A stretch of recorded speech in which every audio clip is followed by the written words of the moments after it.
there's a little bit of glare, but not too bad. Today, trying to keep up with our deep dives yet again, I have another awkward kind of video. It's a multiple subject video, I guess, which of course it's in the title. So today we're going to be looking at 4 different Pokemon that all share a common theme amongst them, as they are the middle evolution to some of the fire types that are in the cup already, but their stat products and their bulk could end up being a little bit higher compared to their other counterparts, which kind of makes them enticing and possibly even worth using. Now, if you want the TLDR of this video, you probably shouldn't use any of these. But in a scenario where you would prefer to use these, or you just like using these, then this video may be for you. So today we're actually going to be looking at all 4 of the middle evolution fire Pokemon that are featured in the Kingdom Cup. This being Charmeleon, Quilava, Combusken, and Monferno, pulling out the 4th slot there.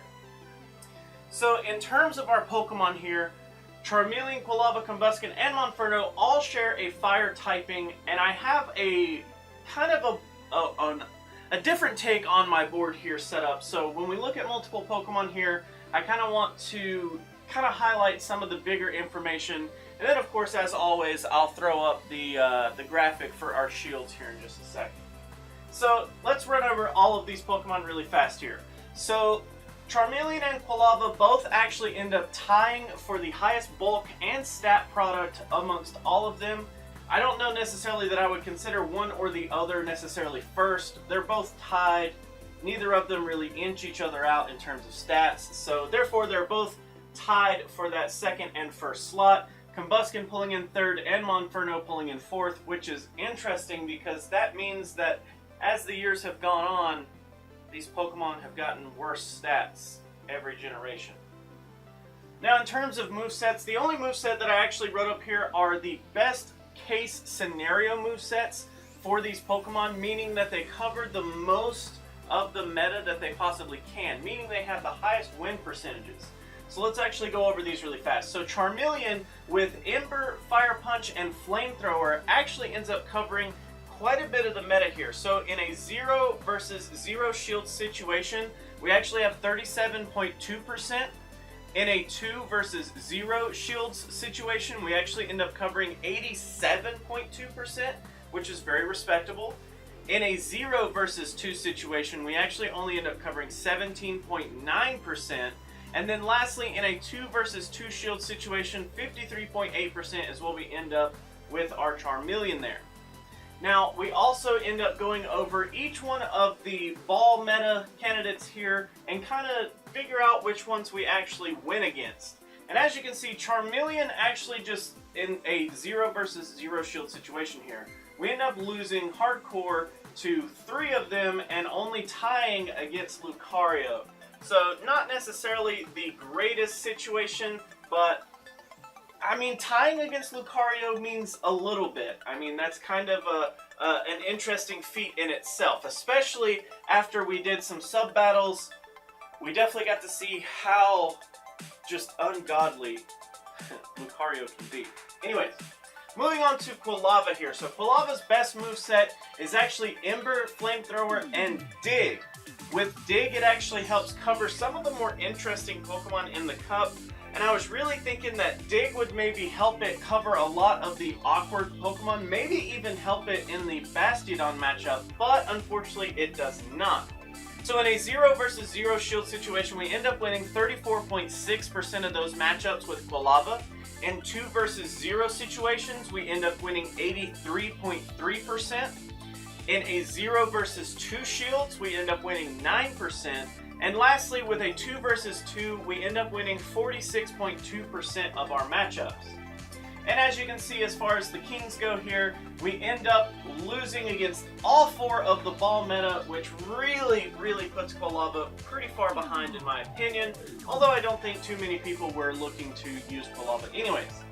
Now on to some of the more enticing picks actually. Combusken here, I really want to like Combusken. Having access to Rock Slide means that it could actually do something up against some of the flying types in the meta, and I thought maybe with Rock Slide it would have some kind of chance against Altaria here.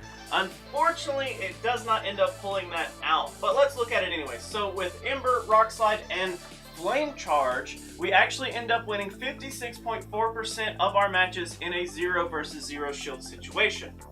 Then in a 2 versus 0 situation, we actually end up winning 88.5%. In a 0 versus 2 shield situation, it's 9%. And then lastly, in a 2 versus 2, we end up winning 47.4% of our matchups. And as you can see, up against the ball meta, yeah, we end up tying against Lucario, which ends up setting us up to be pretty much the same as Charmeleon, but not really that much better. Lastly here, let's take a look at Monferno. Monferno coming in 4th here really does make him the worst stat-wise, but his moves do end up bringing him back just a little bit. He actually does have access to some fighting type moves, which ends up making him an interesting pick. With Ember, Low Sweep, and Flamethrower, you actually end up winning 38.5% of your matchups in a 0 versus 0 shield situation. In a 2 versus 0, you actually end up winning 82.1%. And 0 versus 2 shield situation, you actually end up winning 10.3%. And lastly, in a 2 versus 2, you actually end up winning 52.6% of those matchups. Now in terms of going up against the ball meta, you do end up only winning up against Lucario, which is actually the only win out of all of these. So very interesting that Monferno has the best case scenario up against any of the kings here, but here again, the problem is that Bastiodon, Altaria, and Lapras are all going to have a really good time against all 4 of these candidates here.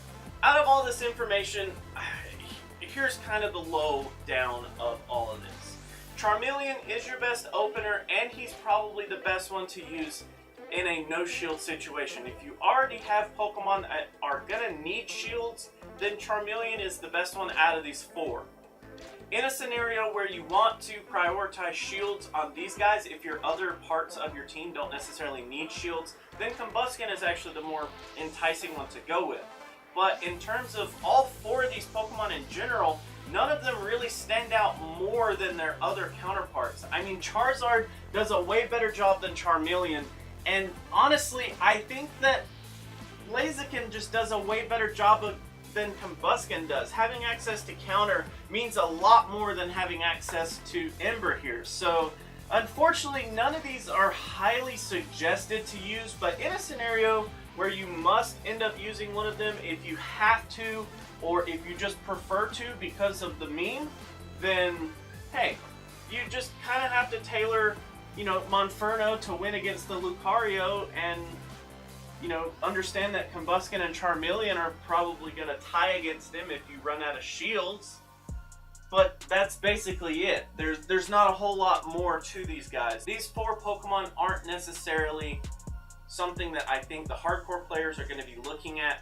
They're all pretty much going to be easily countered, considering that most of them carry a single fire type, whereas some of them carry the fighting type as well, which makes them even more susceptible to certain typings.